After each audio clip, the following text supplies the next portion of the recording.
할렐루야, 반갑습니다. 리딩 지저스 매일 묵상 우리 함께 시작하도록 하겠습니다. 하나님께서 오늘도 말씀을 통하여서 우리 마음을 만져주시고 또 위로도 주시고 오늘 하루를 잘 인도해 주시기를 소망하며 함께 말씀을 묵상하도록 하겠습니다. 자, 오늘부터는요 역대기 말씀입니다. 역대기 말씀이에요. 자, 역대기상 1장부터 9장까지 우리 참 읽으면서 힘이 들 수 있습니다. 바로 족보에 대해서 나오기 때문이에요. 자, 우리가 성경을 읽으면서 제일 눈을 어지럽게 만들고 이해 안 되는 부분이 어디에 있습니까? 족보죠. 옛 유대인들의 종교 관습에 따르면요, 속죄일 바로 전날 밤에 이 대제사장이 잠에 빠져서 자격을 상실하지 않도록 꼭 읽어야 하는 책이 있었습니다. 그 성경 말씀이 바로 역대기서입니다. 자, 우리가 생각하기에는 읽으면서 잠이 오겠다, 졸릴 것 같아 라고 생각을 할 수 있는데요. 이 역대기서는요, 족보 이 부분을 제외하고는 하나님의 도움을 구하는 사람들, 또 하나님의 구원과 심판, 또 성전과 예배에 대해서 진지하고 다채롭고 흥미진진한 이야기들로 가득합니다. 자, 하지만 오늘 우리는 어디를 읽어보아야 합니까? 이 족보에 대한 부분을 읽어보아야겠죠.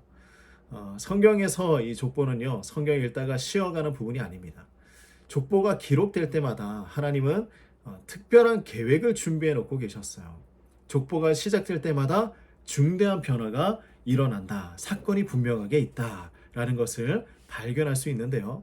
우리 창세기 말씀부터 살펴보면요, 창세기 2장에 인간의 범죄가 시작될 때, 자, 6장에 노아의 홍수가 시작될 때, 10장에 홍수 후에 새 인류의 역사를 시작할 때, 11장에 아브라함을 부르신 이를 기록하고 있을 때에 족보가 등장하고 있어요.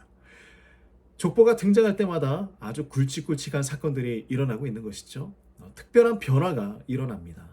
더 나아가서 예수님의 생애와 행적이 역사에 중대한 변화를 가지고 오고 있을 때에 어김없이 족보가 등장을 하죠. 자, 그래서 우리가 오늘 이 족보에 대한 말씀을 볼 때에 하나님의 놀라운 사랑을 발견할 수가 있어요. 이때 당시 족보를 읽고 있던 그 백성들의 상황과 배경을 조금만 살펴보면요, 이 부분이 정말 다르게 보입니다. 족보를 읽고 있던 백성들이 처했던 현실 무엇이었을까요? 바벨론의 포로로 잡혀가 있었어요. 70년 포로 생활을 하다가 예루살렘으로 돌아온 사람들입니다. 그리고 또한 그 바벨론 땅에 그대로 남아있던 사람들도 있었겠죠. 그들에게 하신 첫 번째 말씀이 바로 이 족보에 대한 말씀입니다. 이들은 나라를 잃었고요. 그리고 노예 생활을 하면서 살아갔습니다. 고통 가운데 살아간 사람들이에요. 그래서 그들에게 항상 따라오는 질문이 있었을 거예요. 왜 우리에게 하나님은 고난을 주시는가? 이것은 우리도 마찬가지죠. 우리는 하나님께서 선택해 주셨는데 왜 우리는 여전히 고통스럽고 힘이 드는가입니다. 우리가 정말 하나님의 언약의 후손들이 맞습니까?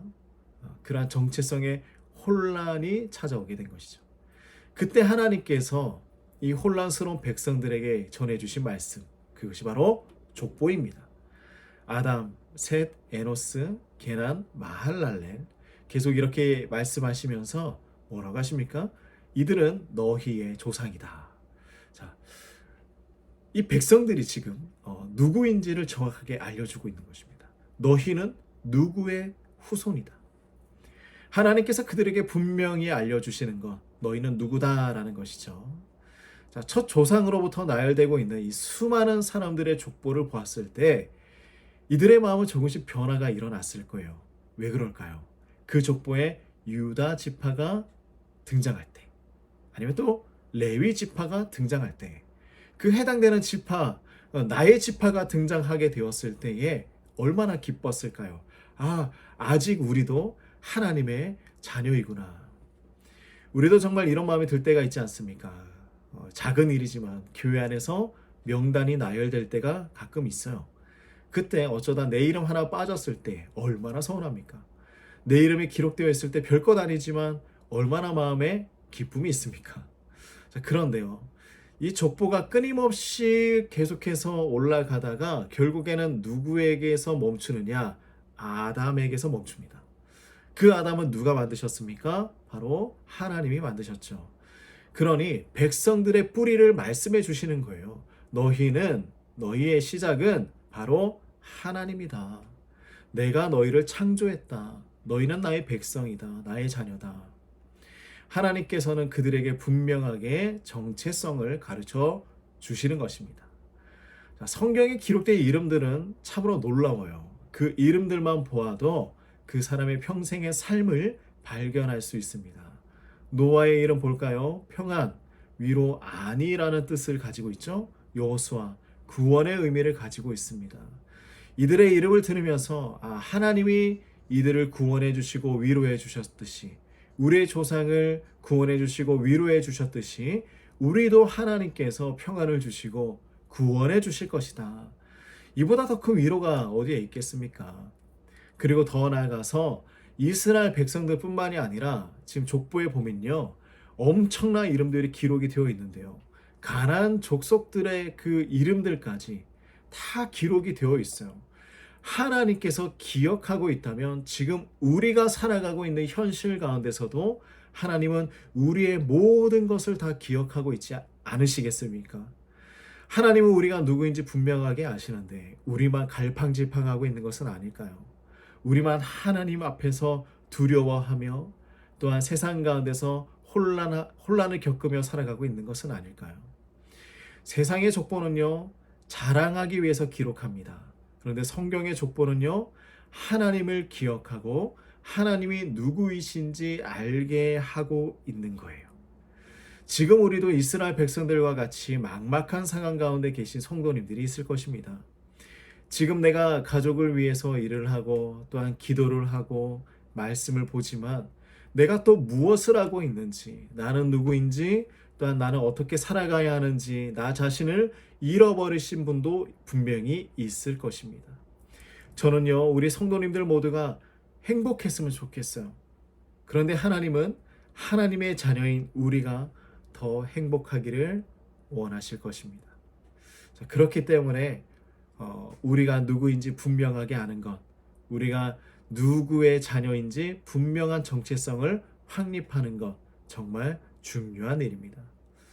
우리의 정체성은 분명하죠. 예수님의 보혈로 인해서 구원받은 하나님의 성도들입니다. 우리는 예수님을 믿고 따르는 제자들입니다. 우리는 성경 말씀을 믿고요, 순종하는 그리스도인입니다. 그러므로 우리 사랑하는 성도님들 힘내시기 바랍니다. 우리의 모든 것을 기억하시는 하나님이 함께 하시기 때문입니다. 자, 우리 기도하겠습니다. 하나님 아버지, 참으로 감사합니다. 이 세상 가운데, 환난 가운데, 고난 가운데 살아가면서 우리가 하나님을 잃어버릴 때가 얼마나 많이 있습니까? 그러나 하나님은 우리에게 말씀하시면서 우리가 누구의 후손인지 또한 누구의 자녀인지 분명하게 가르쳐 주셨습니다. 하나님, 우리를 하나님의 자녀로 삼아 주셔서 감사합니다. 하나님에게 의지하고 신뢰하고 믿으며 오늘 하루도 힘찬 하루 될 수 있도록, 복된 하루 될 수 있도록, 또한 우리의 삶의 문제가 풀려가는 하루 될 수 있도록 인도하여 주시옵소서. 예수님의 이름으로 기도드립니다. 아멘.